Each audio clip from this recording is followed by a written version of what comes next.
The 2025 NFL Draft is still a few months away. However, after a recent Jacksonville Jaguars win, the draft order has completely changed. So in today's video, let's go ahead and do an updated, way too early NFL mock draft. But if you guys do enjoy the video, make sure you guys hit the like and subscribe button. But let's go ahead and hop into the mock draft. So as you can see, the draft order has completely changed. At number 1, we no longer have the Jacksonville Jaguars, but we do now have the Las Vegas Raiders. Basically, every single hint that this Raiders team has given has pointed to the fact they are going after Shedeur Sanders. Me personally, I don't think Shedeur Sanders is worth the first overall pick, but I do think he is the best quarterback in what is a not so strong quarterback draft. I think in this situation, hypothetically speaking, if Las Vegas is the first overall pick, I would not be shocked if they actually tried to trade down a few spots, let's say behind like the Jaguars in pick number 5, because realistically speaking, the Giants will likely take a quarterback, and I think they're probably going to end up taking Cam Ward. So if they were to drop back behind New England, who's not going to draft a quarterback, Carolina, who I don't think will draft a quarterback, and Jacksonville, who's also not going to take a quarterback,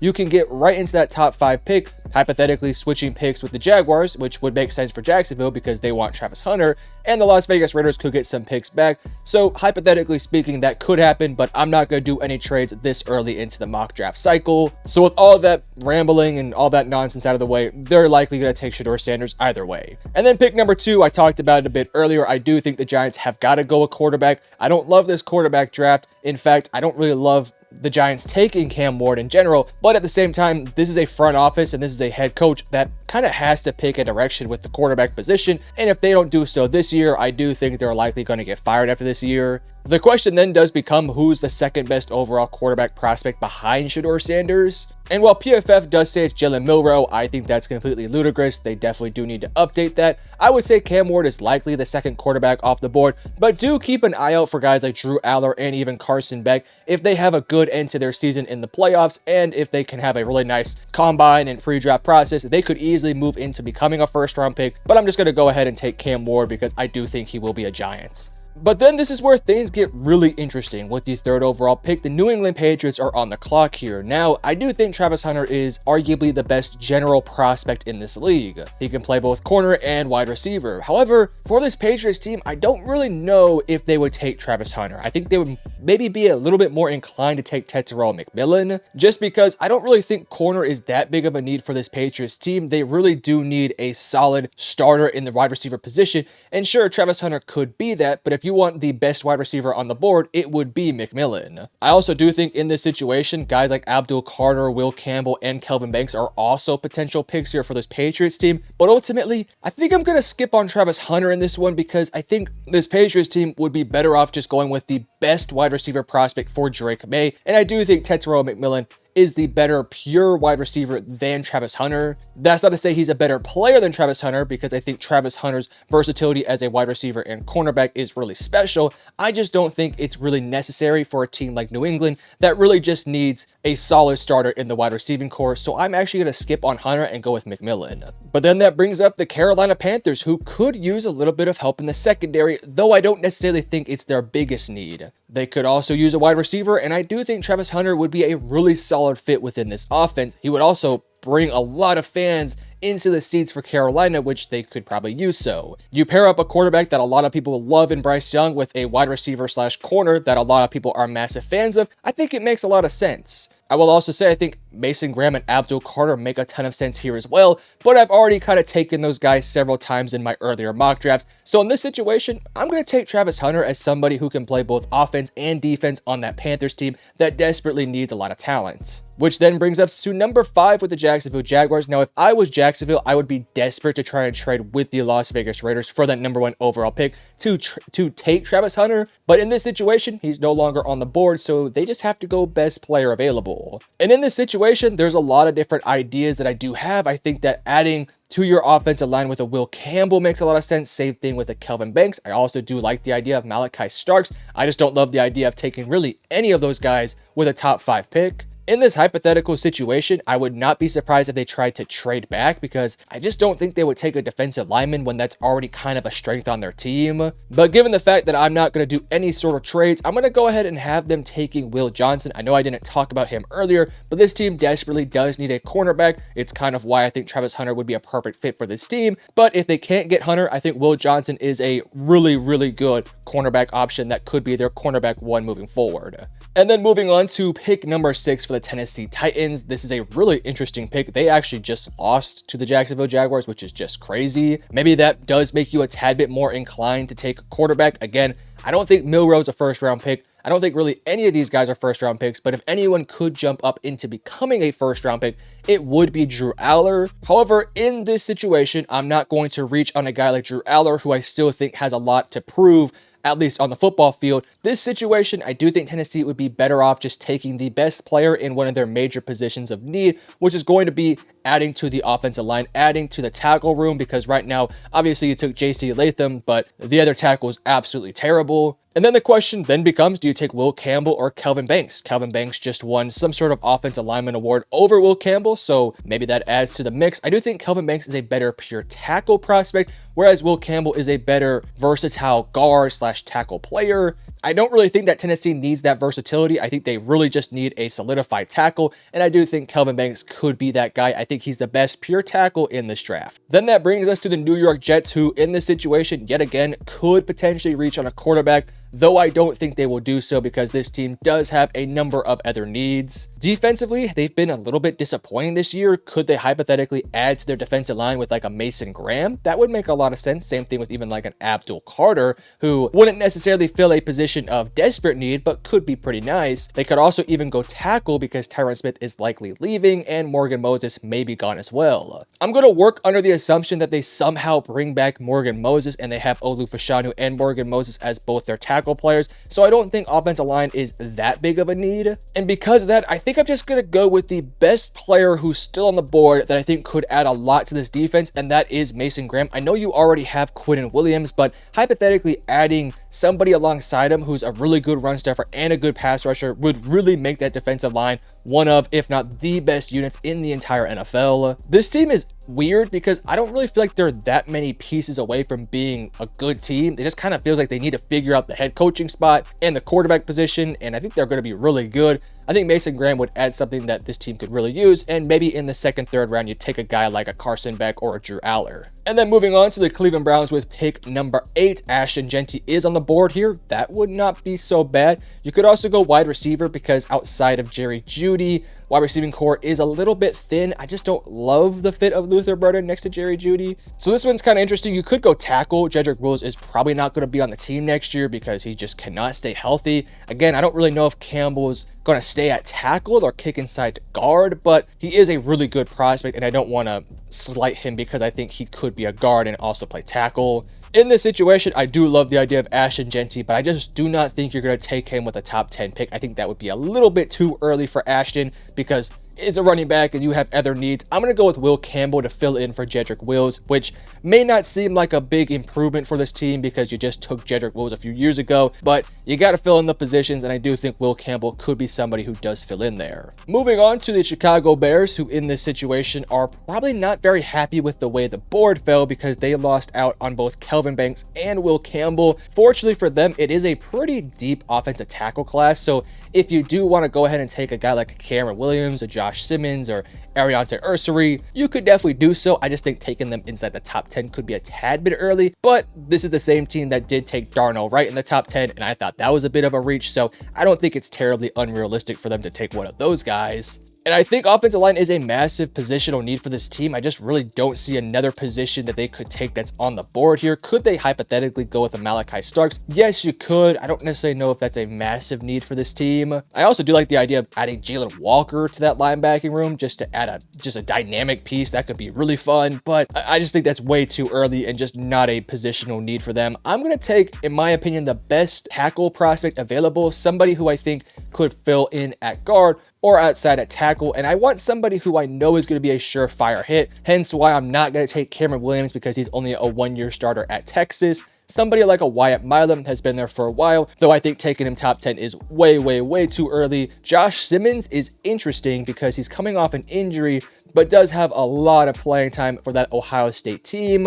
Of course, the injury does sort of scare you, but I think of the guys on here, he's probably the least risky one. I also do think Ursary is also a really good player. Hypothetically, you could take him. He's a massive individual. I've just taken him a few times already with the Chicago Bears team, so I'm going to mix it up here and take Josh Simmons, who before the injury was playing some really good football. I think he's more of a tackle, but I think if you want to put him at guard, he could hypothetically develop there. And then moving over to the Cincinnati Bengals, who surprisingly are a top 10 pick this year. Abdul Carter's still on the board, and this team desperately could use another pass rusher, hypothetically alongside Trey Hendrickson, though Trey Hendrickson might be gone next year. Abdul Carter is easily a top 10 pick. He just kind of fell on the board because of what these other teams have already needed. So I'm going to just go ahead and not overthink this one. Abdul Carter on the Cincinnati Bengals would be a dream scenario for the Bengals. And then we have the New Orleans Saints, who also could use a defensive lineman. I do not hate the idea of Nick Scourton here. He's a massive individual, 6'4", 285, lots of versatility, decent production, obviously transferred to Texas A&M recently. I just don't know if I would take him with the 11th overall pick, especially when there's other guys on the board here, such as, you know, a Luther Burden, a Jalen Walker, or Ursary. Cameron Williams is also on the board here, but I just think that defensive line could just use a little bit of juice to it because you don't really have that guy right now. I guess we'll go with Nick Scourton, who I don't think will ever be like a 15 sack a season guy, but I think could get close to like a DeMarcus Lawrence-like player who has some versatility, good against the run, and can also be a decent pass rusher. Hey guys, I just want to interrupt real quickly. I did just start a brand new YouTube channel called Metro Stories. It is a channel simply focused on NFL team stories as well as NFL player stories. If that sort of stuff does interest you, go ahead and check the pinned comment down below, as well as in the description where you will find a link to my new channel. But let's get back into the video.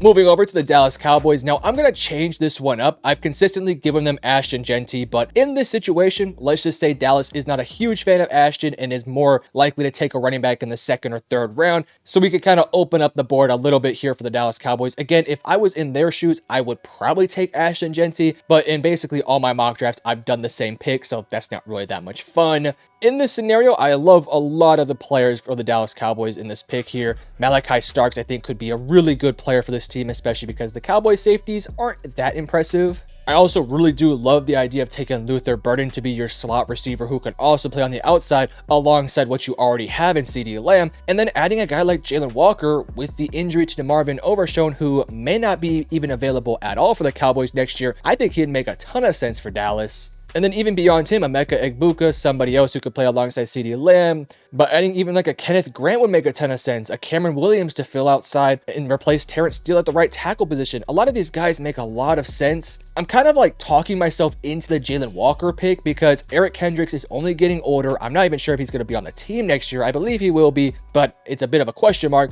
DeMarvin Overshown isn't going to be there. Sure you took that Notre Dame linebacker last year, but I don't know if you want him to be your full-time starter. I think Jalen Walker would be a really fun piece to add to this defense. He's not the greatest in pass coverage per se, but when it comes down to just being a pure just demon in the linebacking room, he'd be a really nice fit. You pair him alongside a healthy DeMarvin Overshown, that might be the best linebacking duo in the entire NFL, and that defense would be unbelievably scary if they could just stay healthy and if they can figure out the interior defensive line. I'm kind of talking myself into it when I really would like to take a guy like Luther Burden too, but screw it. Let's go with Jalen Walker. I think he'd be such a fun fit alongside Micah Parsons, Marshawn Nealon, a healthy DeMarvin Overshown. I think that would be a home run pick, but I don't think they would take him because Ashton Jeanty's on the board, but you know, let's roll with it. And then moving over to the Miami Dolphins, I think this one has to be an offensive lineman. It hasn't been as bad as I think maybe a lot of us thought it was going to be, but it could always be better. I do think Ursary would be a nice fit there, although he's not really somebody who I imagine is going to be doing a whole lot of pulling, which when it comes to this Miami Dolphins team, they like to play a lot more on the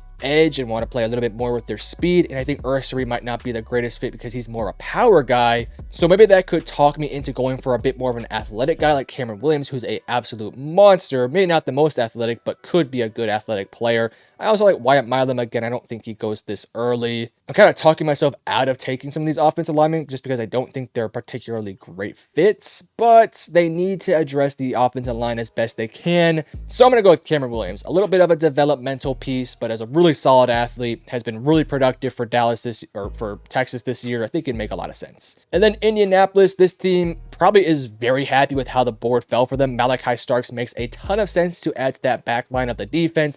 If you also want to go with a tight end, you have both Colston Loveland and Tyler Warren both on the board here. I think taking a tight end this early might be a little bit of a risky pick, especially when you have a surefire guy in Malachi Starks. I think in this scenario, taking that safety to add to your defense would make a ton of sense. And then the Falcons, this pick should always be an edge rusher. This team just desperately needs to add some juice to the outside. I think if you want to add a little bit of juice, adding a guy like a Michael Williams makes a ton of sense. You could also even look at Shamar Stewart, who's a massive individual who can play both inside and outside, though this team really just needs a pure edge rusher with some juice. I also do like the idea of James Pierce Jr., who's maybe the best pass rusher in this class, but is a little bit of a skinnier frame. Not sure if it's going to translate that well into the NFL level, though he's been productive in the SEC. So it could hypothetically work out. But I am going to go ahead and take Michael Williams as just adding some guy who can be a dominant pass rusher, can give some juice to the outside, and in my opinion is a bit more of a surefire hit in the NFL. Then there is the Arizona Cardinals in the 16th overall pick. This team also could really use some juice on the defensive line, though I think it's more of an interior player. Taking a guy like Kenneth Grant makes a lot of sense here, but I'm kind of leaning towards taking Shamar Stewart because this defensive line could really use a little bit of versatility. Somebody who can play on the edge, can play on the inside. And I think Shamar Stewart has a bit more of that in him, though I just think taking Shamar Stewart isn't as a surefire pick as somebody like Kenneth Grant. I just feel like if Stewart could be a bit more risky, whereas Kenneth Grant could be a bit more of a surefire guy. I just kind of like the idea of taking somebody who can play a little bit of both. So I'm going to take Shamar Stewart here. Again, he can play inside and outside, and for this defensive line for Arizona, they could kind of use that. And then moving on to pick number 17, which is the San Francisco 49ers. This pick is really interesting because Christian McCaffrey's coming off a major injury. Could you try to replace him with an Ashton Genty? I don't think so. You're also having some question marks with your receiving core. Ayuk is coming off a season-ending injury. Kittle's only getting older.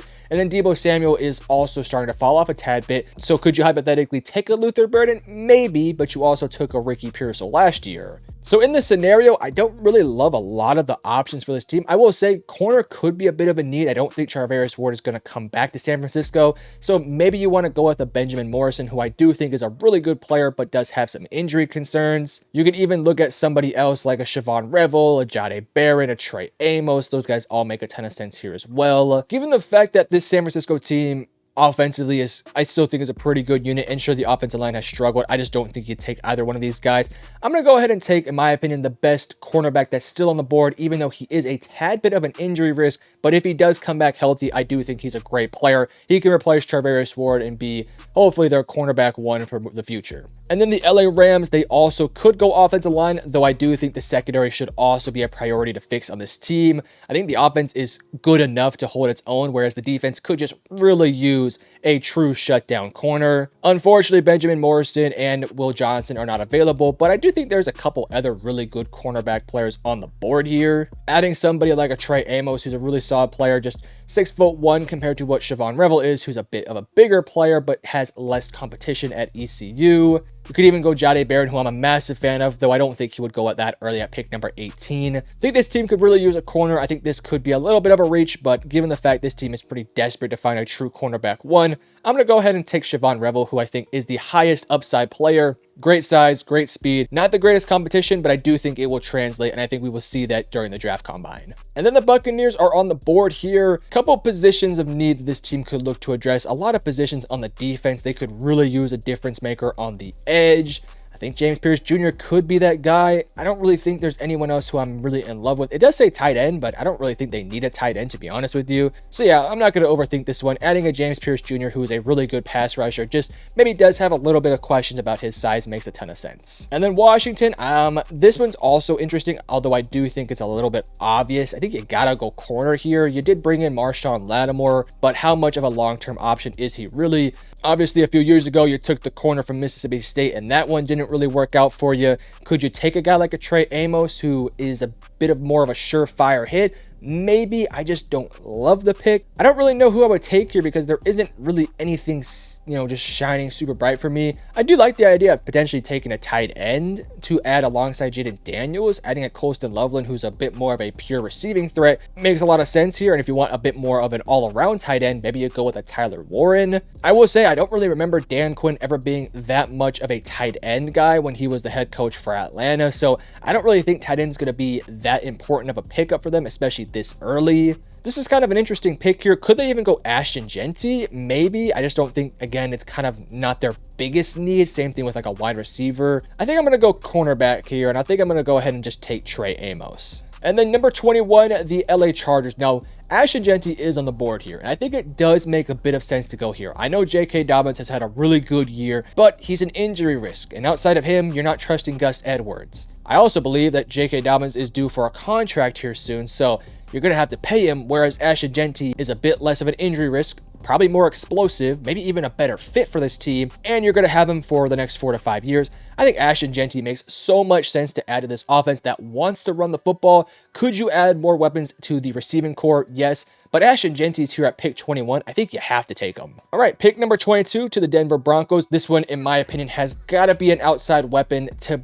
give Bo Nix more options. Could you go with a Luther Burden who could play alongside what you already have in Cortland Sutton? Maybe. But I also do think tight end could also be a massive positional need here. Now, the question would become, would Sean Payton take a Colston Loveland or would he take a Tyler Warren? Warren is a really freak athlete, bit better of a run blocker, whereas Colston Loveland hasn't had the most productive year. Not necessarily his fault. It's been primarily injuries and quarterback play, but Colston Loveland is a bit more of a true receiving threat. I think Sean Payton is a bit more of a traditional guy, though. I don't think he would want to go with a Kyle Pitts type of guy, whereas I think he'd want to go with a bit more of, as I mentioned, a traditional tight end, and I do think Tyler Warren is a really good player that would fit really nicely with this offense. On to the Seattle Seahawks. This team also really could use some help on the offensive line. It feels like that is a positional need basically every year for the Seahawks team, as weird as that does sound. In this situation, Ursary has fallen to you. I think he has versatility to play both tackle and guard. He does fit their style a lot more than some of the other spots that I did potentially think for him here. I think he would be a good fit for Seattle, so I'm not going to overthink it. And then moving on to the Baltimore Ravens, who could also use a little bit of some help on the offensive line. I will say the offensive linemen that are available,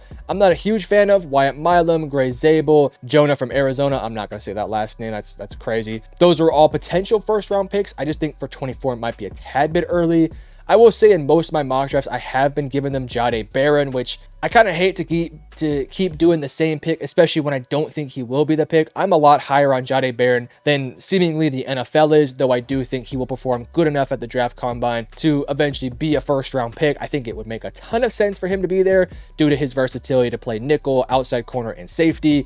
But I don't think that they would take him here when there's a couple offensive linemen that are on the board. Although that defense, it could really use a little bit of juice. I'm not going to lie. It just feels like that defense is really struggling right now. I would say if James Pierce Jr. was available, maybe you take him here because they could use a dominant pass rusher, but I don't know. I've taken Jahdae Barron a few times. If this was my personal pick, I would take Jahdae Barron. So I'm going to take him. Screw it. Why not? We're going to take Jahdae Barron. I'm just going to continue to take this pick, and I'm going to manifest him to go to Baltimore because I think he'd be such a good fit there with his brains, with his abilities. I think it makes a lot of sense. All right, Houston, they've got to go offensive lineman here. The question would become, who is the interior offensive lineman who would go here? Could you maybe reach on a Tate Ratledge or a Tyler Booker? Maybe, or maybe you want to trust a guy like a Wyatt Milam to move inside to guard. That could be something that this team does look to do. This is an interesting one. I'm going to go ahead and just take the guard here. Of the guards available, I do think Tyler Booker is the best one.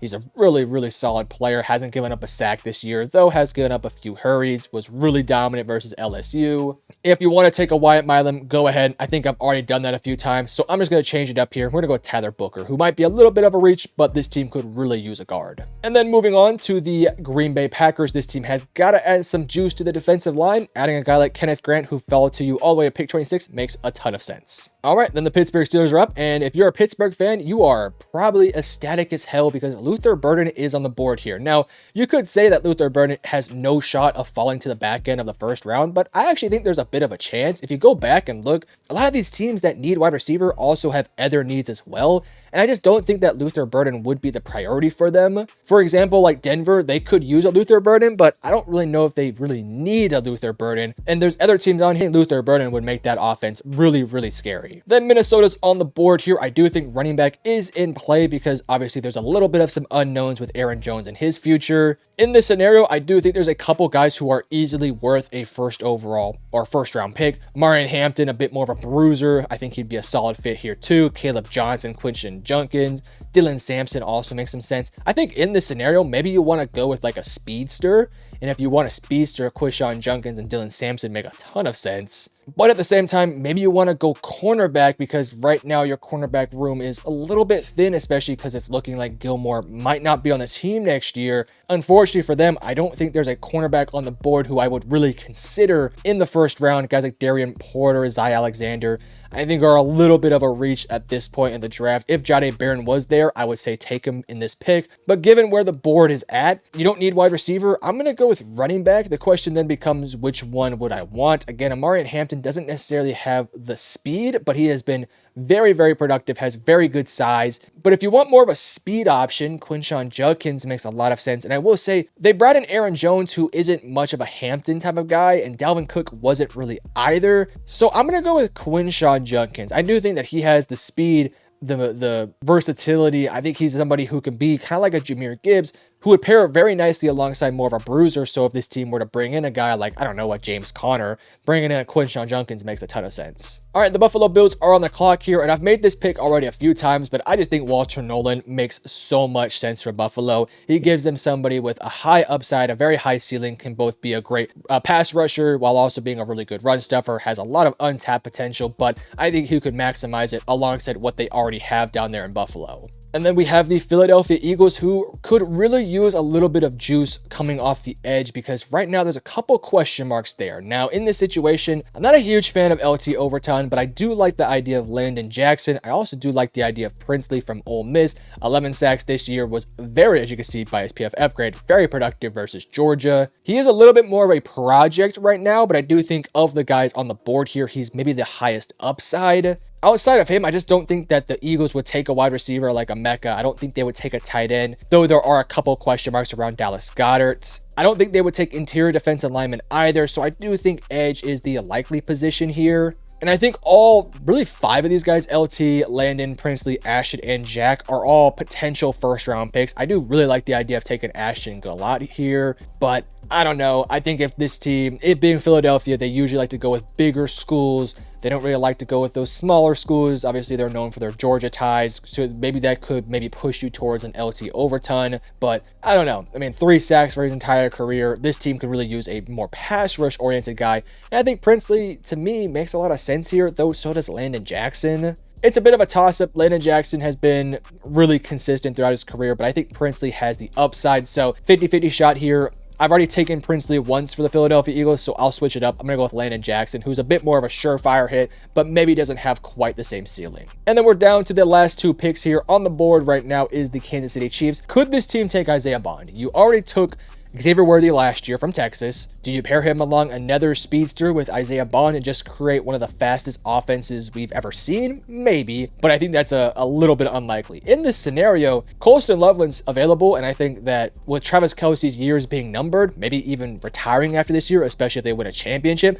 I think Colston Loveland could be the future replacement for Travis Kelce. It would be a learning curve to learn how to play alongside Mahomes, but if he can sit behind Kelce for a year or two, I think it'd make a lot of sense. So I'm going to go with Colston Loveland. And then lastly, to end the draft off, we have the Detroit Lions. There is a couple question marks about the interior of the offensive line for the next couple years because of guys leaving or guys getting a tad bit older. Wyatt Milam is still on the board here. He's just a really, really solid player for West Virginia. Maybe he doesn't have the greatest upside, but I think he's worth a first-round pick or a very early second-round pick. Given the needs of this team, I think he's on the board here, though you could also go with an edge rusher to pair alongside Aiden Hutchinson, who was coming off an injury.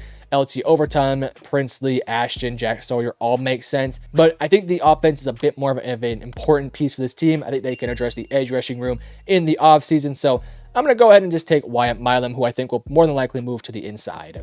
But as you can see, here is a bit of a recap of all the picks. Obviously, Shedeur Sanders went number 1, and then Wyatt Milam was the last pick. You guys let me know in the comment section below which picks you agree with, which picks you disagree with, and if you guys think that this is a somewhat realistic mock draft. But if you guys did enjoy the video, make sure you guys hit the like and subscribe button, and I love you guys. Peace.